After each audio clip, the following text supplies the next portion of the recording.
ओकाड़ा का बाहिम्मत नौजवान पैदल सफ़र तय करके पाक चीन सरहद खंजराब पहुंच गया। उस्मान अर्श ने 696 किलोमीटर की मुसाफत 40 रोज़ में तय की। शानदार सफ़र पर नौजवान को नक़द इनाम से नवाजा गया।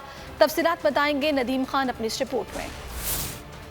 हाथ में सब्ज हिलाली परचम, 40 दिन की पैदल मुसाफत, 696 किलोमीटर का सफर। ओकाड़ा के नौजवान उस्मान अरशद ने लोगों के दिल जीत लिए। 25 जुलाई को ओकाड़ा से पाक चीन सरहद तक के पैदल सफर पर निकलने वाले उस्मान अरशद कौमी परचम लहराते हुए खुंजराब टॉप का सफर मुकम्मल कर लिया। सफर मुकम्मल करने पर उस्मान ने कहा कि पैदल मुसाफत का मकसद दुनिया को ये बताना था कि पाकिस्तान एक पुरअमन मुल्क है। ये लोग यहाँ पर सर्दी में जो है वो यहाँ पर रहते हैं और अपनी ड्यूटी जो है वो सर अंजाम दे रहे हैं, और यहाँ पर नेटवर्क का भी मसला है। मैं इन तमाम लोगों को जो है वो पंजाब सिक्योरिटी फोर्स के जितने भी लोग हैं जो काम कर रहे हैं, उन तमाम लोगों को मैं सलाम पेश करता हूँ। माशाल्लाह बहुत अच्छा काम कर रहे हैं। खुंजराब बॉर्डर सिक्योरिटी फोर्सेस समेत सयाहों और बड़ी तादाद में लोगों ने उस्मान अरशद का इस्तकबाल किया।